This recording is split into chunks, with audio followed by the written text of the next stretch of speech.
10 mga kakaiba at bihirang reptile sa mundo. Welcome sa Arvin Polo TV.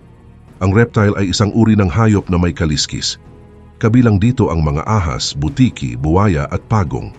Karaniwan silang nangingitlog at matatagpuan sa mga mainit at tuyong lugar. May ilan naman na bihira lamang makita o kaya naman ay malapit ng maubos. Kung kaya't kinakailangan na pangalagaan ang kanilang mga tirahan. Pero saan kaya matatagpuan ang mga ito? At ano ang mga unique characteristics na taglay nila? Kaya naman sa video na ito ay aalamin at tatalakayin natin ang 10 mga hindi pangkaraniwang reptile sa mundo. Kaya naman, simulan na natin. Number 1, Matamata Turtle. Ang Matamata Turtle o Chelus fimbriata ay isang uri ng pagong na kakaiba ang itsura at makikita sa mga ilog at swamps ng South America, lalo na sa Amazon at Orinoco. Ang kanilang ulo ay may hugis triangle at natatakpan ng mga balat na parang tuyong dahon. Dahil dito ay nagiging madali para sa kanila na magtago sa kanilang kapaligiran at magmukhang bahagi lamang ng mga dahon o sanga sa ilalim ng tubig. Hindi hinahabol ng Matamata Turtle ang kanilang pagkain. Naghihintay lang sila sa ilalim ng tubig at halos hindi gumagalaw. Kapag may dumaan na isda o maliliit na hayop, ay bigla nilang binubuka ang kanilang bibig at hinihigop ang tubig kasama ang biktima. Mabilis itong nangyayari at pagkatapos ay diretso na nilang nilulunok ang kanilang nahuli.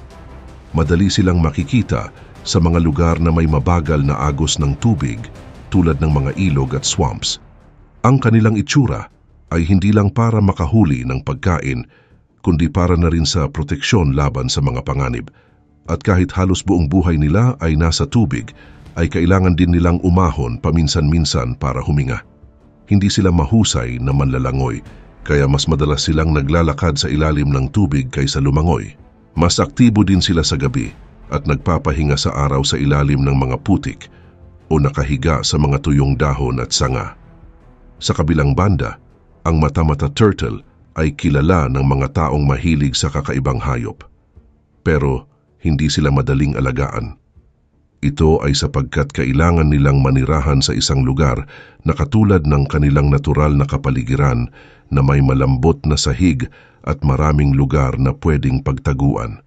Hindi sila dapat ilagay sa mga aquarium na maliwanag o may mabilis na agos ng tubig. Importante rin na tama ang kanilang pagkain tulad ng maliliit na isda at iba pang maliliit na hayop. Subalit kahit kakaiba ang itsura at ugali ng Matamata Turtle, ay mahalaga rin sila sa kalikasan. Tinutulungan nila na makontrol ang dami ng isda at iba pang maliliit na hayop. Sila rin ay nagsisilbing pagkain ng mas malalaking hayop at ang presensya nila ay tanda ng malusog na kapaligiran. Samantala, sa pagpaparami naman, ang babaeng Matamata Turtle ay naglalagay ng mga itlog sa buhangin malapit sa tubig. Iniiwan nila ang mga itlog para mapisa sa init ng araw. At pagkalipas ng ilang buwan, ay lalabas ang mga batang pagong na handa na agad sa kanilang bagong kapaligiran. Number 2, Thorny Devil. Ang Thorny Devil o Moloch horridus ay isang maliit na reptile na makikita sa mga disyerto ng Australia. Madali itong makilala dahil puno ito ng matutulis na tinik sa buong katawan nito. Ang mga tinik na ito ay nagsisilbing proteksyon laban sa mga kaaway. Ginagamit din ng Thorny Devil ang mga tinik para makuha ang tubig mula sa hamog o ulan. Ang tubig ay dumadaan sa mga tinik at umaabot sa bibig nito, kaya nakakatulong ito sa pagkuha ng tubig kahit sa tuyong lugar. Bukod dito, ang Thorny Devil ay kumakain lang ng mga langgam. Kaya nitong kumain ng hanggang 1,000 na langgam sa isang kainan lamang. Mabagal itong kumilos at maliit ang bibig, kaya isa-isa nitong dinadampot ang mga langgam gamit ang malagkit nitong dila. Kahit maliit ay nakukuha nito ang sapat na dami ng langgam para magkaroon ng lakas sa mainit na disyerto. Samantala, nagbabago naman ang kulay ng Thorny Devil depende sa temperature. Kapag mainit ay nagiging pale ang kulay nito. Ngunit kapag malamig naman ay nagiging mas dark ito. Nakakatulong ito sa Thorny Devil para magtago mula sa mga kaaway at upang hindi madaling makita. Dagdag pa rito, may kakaiba ding paraan ng paglalakad ang Thorny Devil.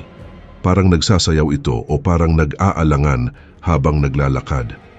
Ang kakaibang galaw na ito ay maaaring makalito sa mga kaaway at mahirap siyang hulihin. Ngunit kahit may proteksyon at paraan para magtago, ay mabagal pa rin gumalaw ang Thorny Devil. Hindi ito lumalayo sa lugar kung saan ito nakatira at madalas nasa maliit na teritoryo lang.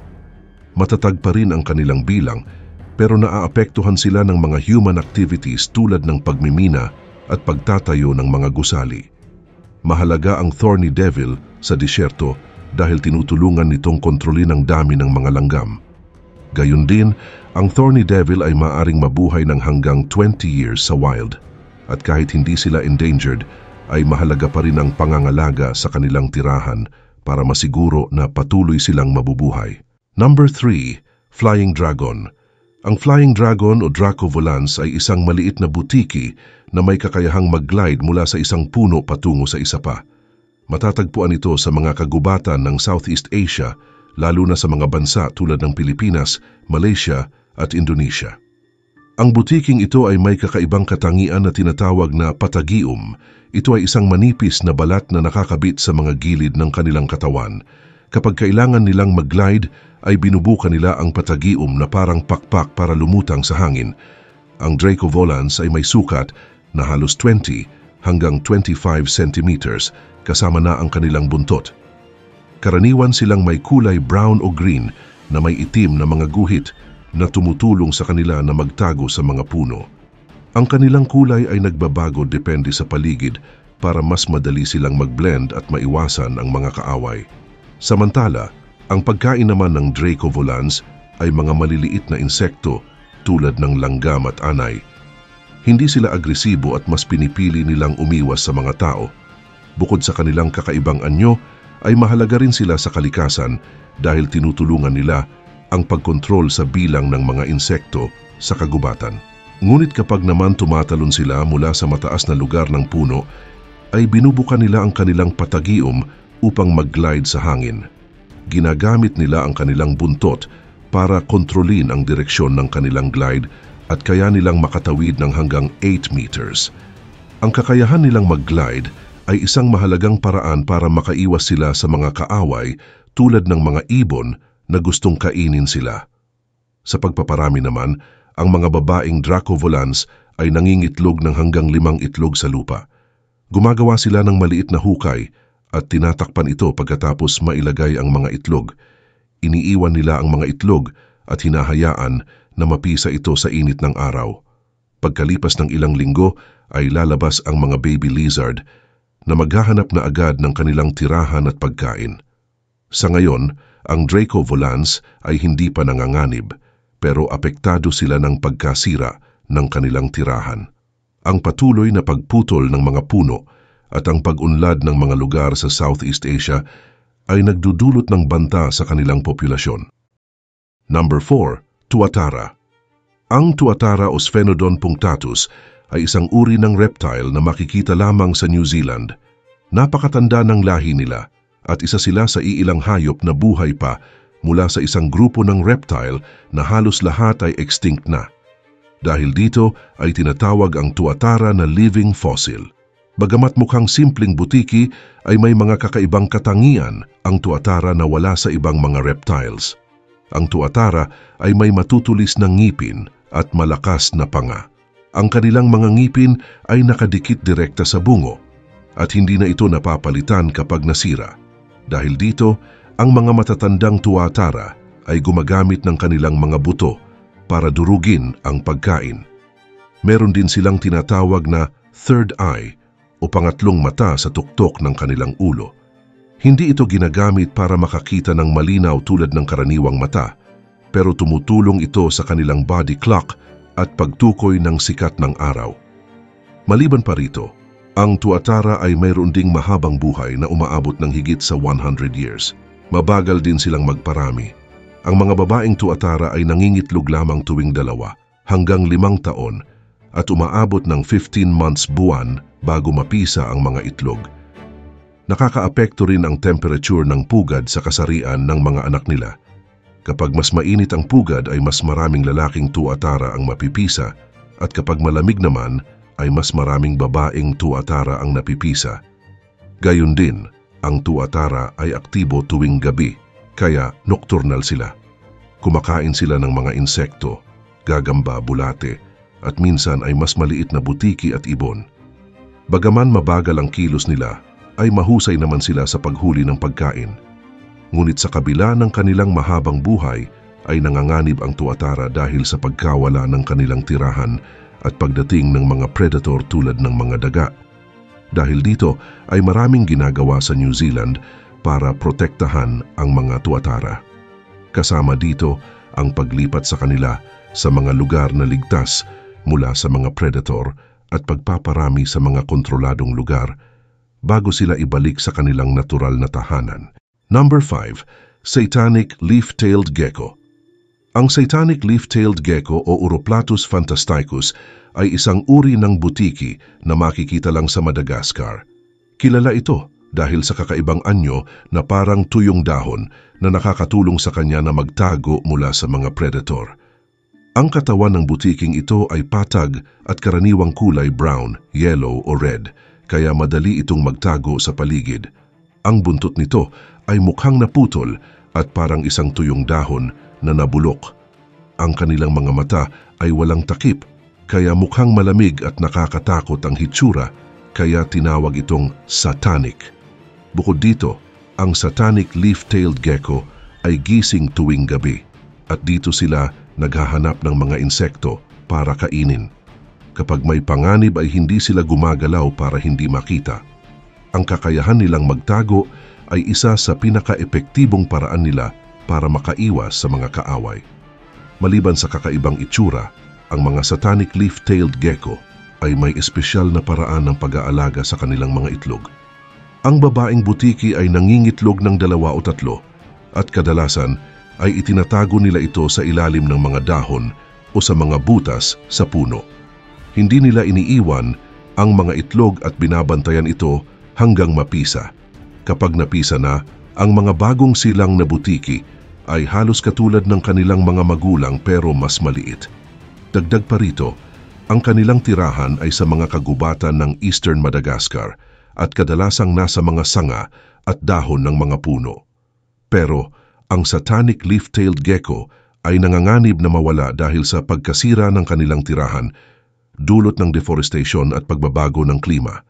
At dahil sa patuloy na pagputol ng mga puno ay lumiliit ang kanilang lugar na matitirhan, kaya mas bihira na silang makita. Dahil dito, sila ay isa sa mga endangered animals, kaya maraming grupo ang nagtutulungan para protektahan ang kanilang tirahan. Ang Satanic Leaf-tailed Gecko ay isa sa mga natatanging hayop na makikita lamang sa Madagascar, na isang lugar na kilala sa dami ng mga kakaibang hayop. Number 6. Mary River Turtle. Ang Mary River Turtle ay isang uri ng pagong na makikita lamang sa Mary River sa Queensland, Australia. Isa ito sa mga pinakabihirang pagong sa buong mundo at nanganganib na mawala. Ang pagong na ito ay may mahabang buntot na kasing haba ng kanyang katawan at may green na algae na parang buhok na tumutubo sa kanyang ulo. Samantala, kapag itinatago ng Mary River Turtle ang kanyang ulo sa loob ng shell, ay tinutupi niya ito sa gilid ng kanyang katawan. Kaya rin niyang manatili sa ilalim ng tubig ng matagal dahil may kakayahan siyang huminga gamit ang kanyang kloaka na parang puwit. Gayon din naman ang Mary River Turtle ay kumakain din ng mga halaman at algae sa tubig. Madalas siyang makita sa malinis at mabilis na umaagos na tubig ng Mary River kung saan siya kumukuha ng pagkain at nagtatago mula sa mga predators. Pero dahil sa polusyon at pagkasira ng kanyang tirahan, ay nanganganib na rin ang kanilang buhay. Subalit noong 20th century, ay lubhang bumaba ang bilang ng Mary River Turtle dahil sa ilegal na pagkuha sa kanila para gawing alagang hayop. Marami sa kanilang itlog at mga bagong silang napagong ang kinuha mula sa kanilang tirahan. Dahil mabagal silang magparami, ay hindi agad bumalik ang kanilang natural na dami. Para matulungan silang dumami muli, ay nagkaroon ng pagsasagawa ng iba't ibang hakbang tulad ng pagsasaayos ng kanilang tirahan. pagkontrol sa ilegal na kalakalan, at pagpaparami ng mga pagong sa zoo para pakawalan sa kanilang natural na tirahan. Pero sa kabila ng mga ito ay critical pa rin ang kanilang kalagayan, kaya kailangan pa ng mas maraming tulong para matiyak ang kanilang kaligtasan. Sa kabila nito, ang Mary River Turtle ay nagpapaalala sa atin tungkol sa kahalagahan ng pangangalaga sa mga hayop at sa kanilang tirahan. Number 7. Mexican Mole Lizard. Ang Mexican Mole Lizard ay isang kakaibang hayop na makikita sa tuyong mga lugar ng Baja California, Mexico. Kilala rin ito bilang ajolote o five-toed worm lizard. Ang itsura nito ay hindi pangkaraniwan dahil parang pinaghalong uod at butiki. Bagaman mukhang kakaiba, ay isa itong tunay na reptile na kabilang sa Bipedidae family. Samantala, ang katawan ng Mexican Mole Lizard ay mahaba na umaabot ng 18 hanggang 24 centimeters ang haba. Karaniwan itong kulay pink o light brown na tumutulong para mas madali itong magtago sa buhangin at lupa. Ang balat nito ay makinis at walang kaliskis, kung kaya't mukhang malambot at madulas. Ang pinakakakaibang bahagi nito ay ang maliliit na paa sa harap na may 5 daliri, kung kaya't tinawag din itong five-toed worm lizard. Ginagamit ang mga paa na ito sa paghuhukay ng lupa, habang ang likurang bahagi naman ng katawan ay walang paa at parang buntot. Dagdag pa rito, mas gusto ng Mexican Mole Lizard na manirahan sa ilalim ng lupa. Dito rin ito naghuhukay ng mga butas gamit ang mga paa at katawan. Mas madali itong nakakagalaw sa mabuhangin o malambot na lupa. Kumakain din naman ito ng maliliit na insekto, worms, at iba pang maliliit na hayop. Madalas ay hindi ito nakikita sa ibabaw ng lupa dahil mas gusto nitong manatili sa ilalim, maliban na lang kung may baha o pagbabago sa tirahan nito. Ngunit kahit kakaiba ang itsura, ay hindi ito mapanganib sa tao. Wala rin itong kamandag at hindi rin aggressive. At kapag may panganib, ay mabilis itong naghuhukay pabalik sa ilalim ng lupa para magtago. May kakayahan din itong magpatubo ng bagong buntot kung sakaling maputol ito, katulad ng ibang butiki. Sa ngayon ay hindi itinuturing na endangered ang Mexican Mole Lizard, pero mahalaga pa rin na protektahan ito. Ang pagkasira ng kanilang tirahan dahil sa mga pagbabago sa kapaligiran tulad ng urbanization at farming ay maaaring magdulot ng banta sa kanilang bilang.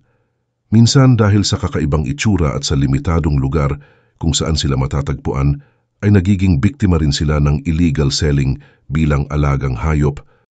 Number 8. Psychedelic Rock Gecko.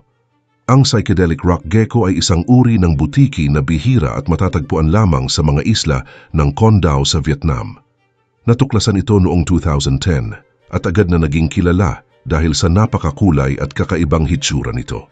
Ang katawan ng butiking ito ay puno ng iba't ibang kulay tulad ng yellow, blue, red at black na nagsasama-sama upang bumuo ng natatanging pattern. Ang kabuuang haba ng butiki, kasama ang buntot, ay karaniwang umaabot ng 7.5 centimeters, kung saan halos 2/3 ng haba nito ay nasa buntot.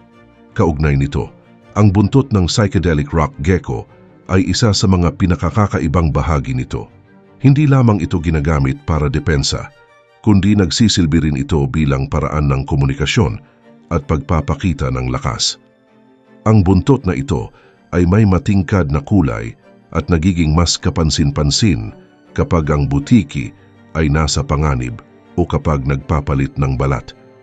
Maaaring ginagamit rin ito ng butiki para takutin ang mga predators o para makaakit ng partner.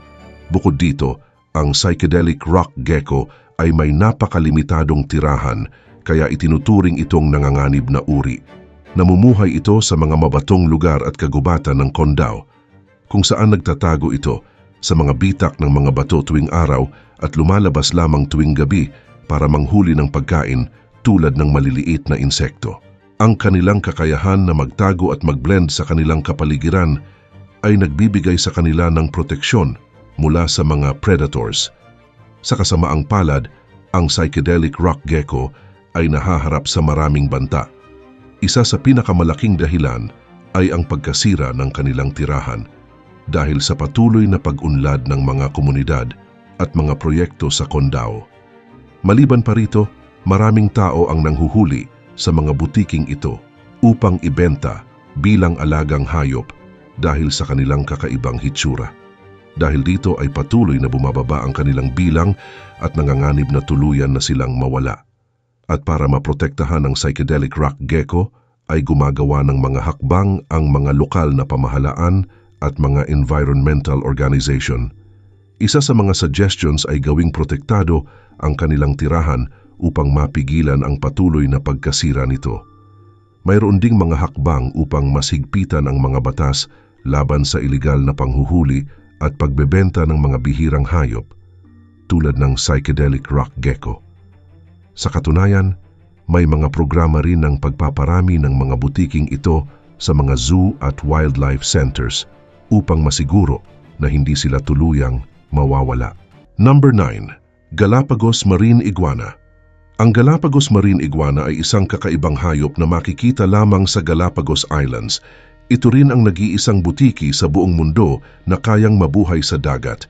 Ang marine iguana ay lumalangoy sa tubig para kumain ng algae, na siyang pangunahing pagkain nito.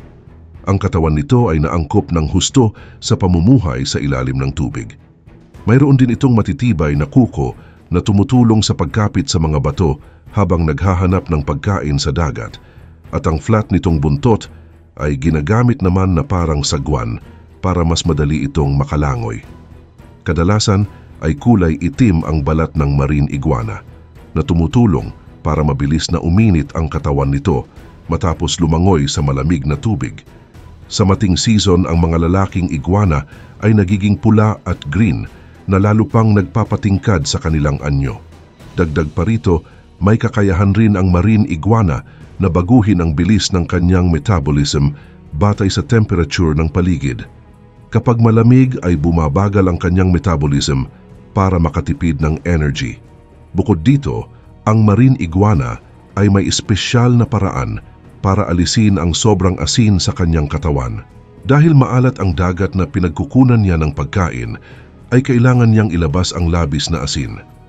Ginagawa niya ito sa pamamagitan ng pagbahing, kung saan lumalabas ang asin mula sa kanyang ilong, na minsan ay makikita bilang white powder sa kanyang mukha. Bagaman mukhang mabagsik, ang marine iguana ay kumakain lamang ng algae. Ang kanyang mga ngipin ay flat at ginagamit lamang para sa pagkuha ng algae mula sa mga bato.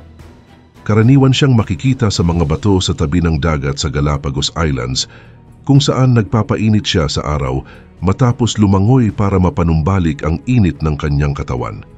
Ngunit kahit gaano pa siya kahusay mag-adapt, ay marami pa ring banta ang hinaharap ng marine iguana.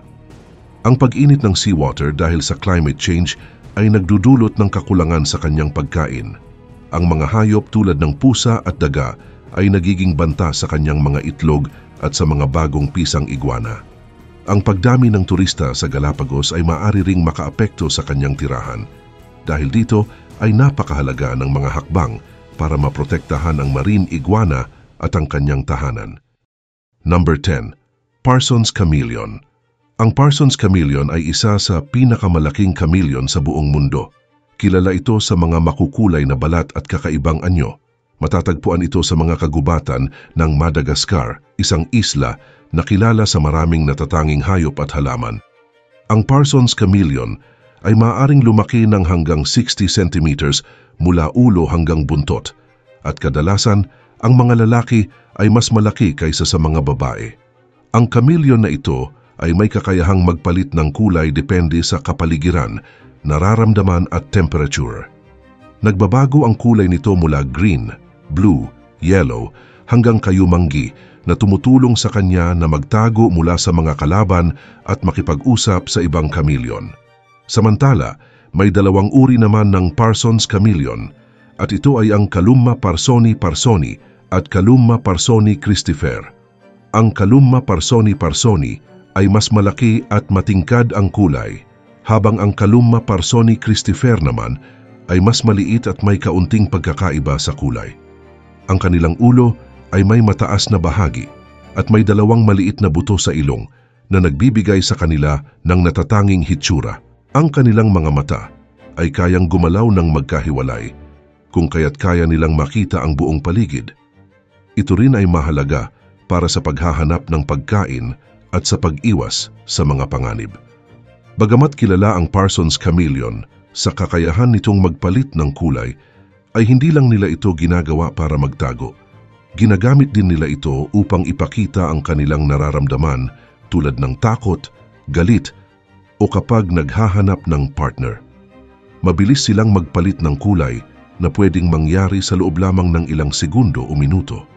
Mayroon din silang mahabang dila na halos kasing haba ng kanilang katawan na ginagamit naman nila para hulihin ang mga insekto at iba pang maliliit na hayop na kanilang kinakain. Sa kagubatan, ang Parsons chameleon ay kadalasang namumuhay mag-isa. Hindi sila madalas makipag-ugnayan sa ibang chameleon maliban na lang kung panahon na ng pagmate. Kapag buntis ang mga babae, ay nagiging masungit sila at binabantayan ang kanilang teritoryo mula sa ibang babae. Kapag handa na silang mangitlog, ay naghuhukay sila ng butas sa lupa at iniiwan ang kanilang mga itlog. Ang mga itlog ay maghihintay ng halos 18 hanggang 24 na buwan bago mapisa.